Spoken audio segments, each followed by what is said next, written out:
at an old man. I said, tell me your story.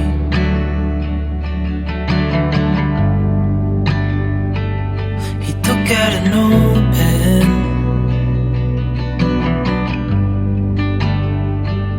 and wrote something for me.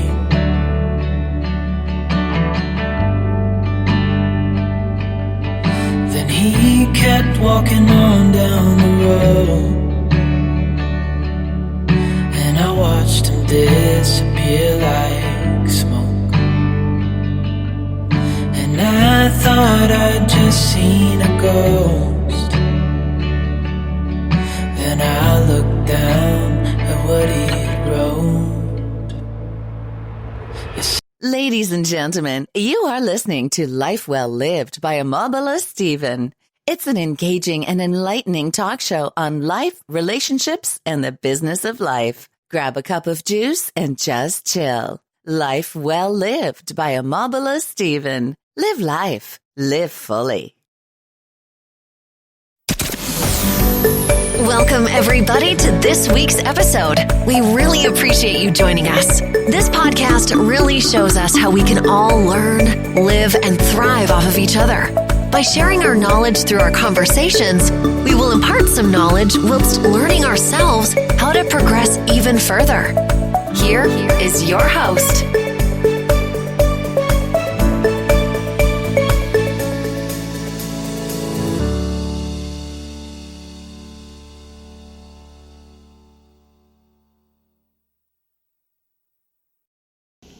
Hi, it's a favorite talk show right here, Life Well Lived by Omobola Stephen. What's the thing about Black Lives Matter? I'm a black and so many others. Okay, let's balance it. We are equal. Love is the best of everything. Now you get it.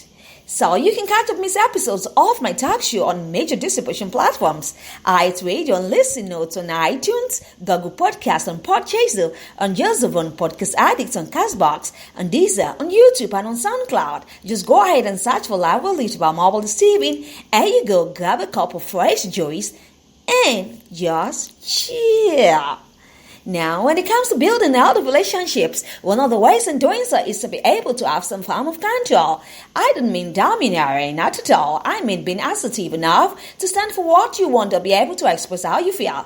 It's about exercising the no muscle. I mean ain't no no. Telling yourself and the people in your life that you didn't want to do this. Or perhaps you need time or you need to buy time in order to think well before taking a decision. Now that's important. The no muscle is some kind of healthy boundary that allows you to take a break from the unnecessary stress you give yourself. Some may see it as a form of arrogance or ego. No, it's absolutely normal for you to want to step back and allow the source of life to run itself. This is what I'll be talking about today. Exercising the no muscle in your relationships. I'll be right back.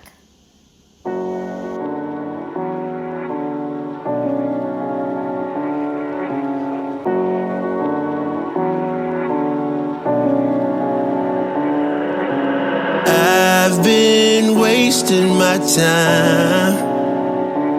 I don't know why I can't get you out my mind. And if I find a way to get it, when I do it, I can live it and forget it. Cause I hate how much I love you, or I hate how you just put me in my feelings. I just wish you understood the gravity, but you got low sinners. I guess it's better just to live it and forget it than to live it and remember. I've been wasting my time. I don't know why I can't get you out my mind. Yeah, now I'm so lost, where do I go? I was in the chase, caught a flat on road. It was all love, X no O. I was Exercising your no muscle may be all that you need to want to preserve healthy boundaries. I have been flexing my no muscle for years now, and I've almost mastered it. Ask me how. I'm going to tell you, but don't bother. Although my nature feel useful sometimes get in the way and the yes slips out, I don't mind. However, most of the time, I'm dynamite at saying no. It's important to understand the reason for your resistance to saying no. Now think about that. This is part of the cure. Anyways, before you say no, do check your intentions. Simply ask yourself, what is my intention if I agree to this request? Is it to genuinely help out, to look good, or to automatically repeat old patterns that always causes stress? Now listen to the words of Brian Holiday. He said, don't say maybe if you want to say no. What do you say to that? Checking our intentions is a great way to observe the self-sabotaging games we or you and I play. So, I want to come up with this. Kindly do a check if you have any one of the following symptoms I'm going to be highlighting. Number 1, when you say no, you automatically feel guilty. Number 2, you're seeking approval because it matters to you what people think. In other words, you are an approval seeker. Number 3, you have I need to be useful. And number 4, you believe that it's selfish to say no to anyone, or at the very least, not good manners. Who says? Now, here are tips that can help you to say no. Let's roll. Number 1 is for you to buy yourself time to think. If you are a knee-jerk-yes person, this is especially important. Be assertive. Learn to use phrases like, let me check my calendar first, or I'll get back to you in a couple of days. Perhaps you can go ahead to say, let me think about that. I'm not ready to make a decision right now. Each of these answers gives you more time to think through the request so you can make the decision that's best for you. How about that? Number 2, go ahead to create policy statements. Corporations have policies to sound like they are cast in stone, uniformly keen to you. Of course, for example, you can go ahead and cast that policy statement such as, we have a policy to only support children's charities. Number 3, shift the focus back to you. Now, this is not about you. I need to say no for me. That is it. When you say this sincerely with empathy for the other person's situation and you use great eye contact, it's magical. Just about anyone we understand and support someone who says no for their own personal reasons. I'm telling you, that's the truth.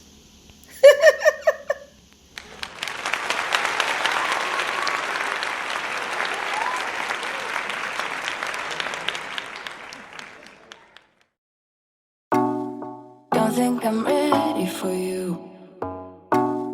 Don't think you're ready for me either.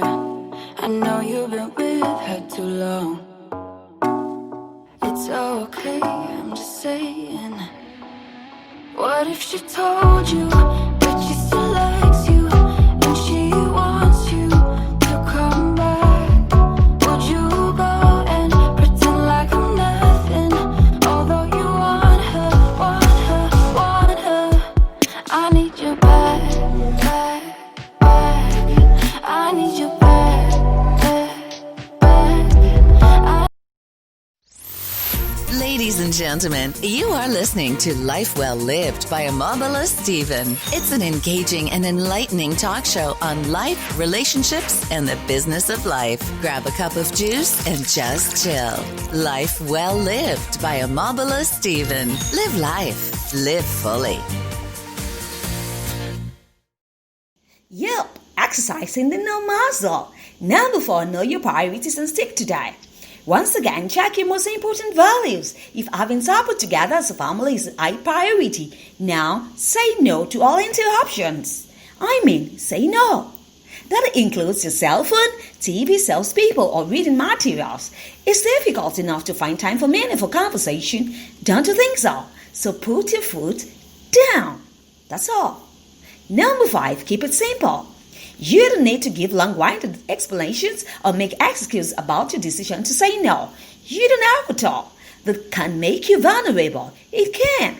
Keep it short and simple. If you're feeling weak or assertive, don't attempt to convince the other person by rationing or even worse, telling half-truths. Don't go doing that. This usually comes to haunt you. So, buy some time instead. That means you need to buy some time. Take time for yourself. Henry Cloud. And now I'm going to be rounding up with his quote. Henry Cloud said, our opinions and thoughts mean very little if there's nothing we disagree with. Now that's thoughtful and very deep. Yeah, you heard me right. Thanks for listening. Now from the decks of Life Well Lived by Omobola Stephen, he's wishing you brighter days ahead. Toodaloo! I know I'm acting stupid, but being dumb. Drunk, I've never seen you clearer than now. We're flying high up in the clouds. We're going out of ourselves, can you feel it? Almost like I don't know if it's real, 'cause when we're doing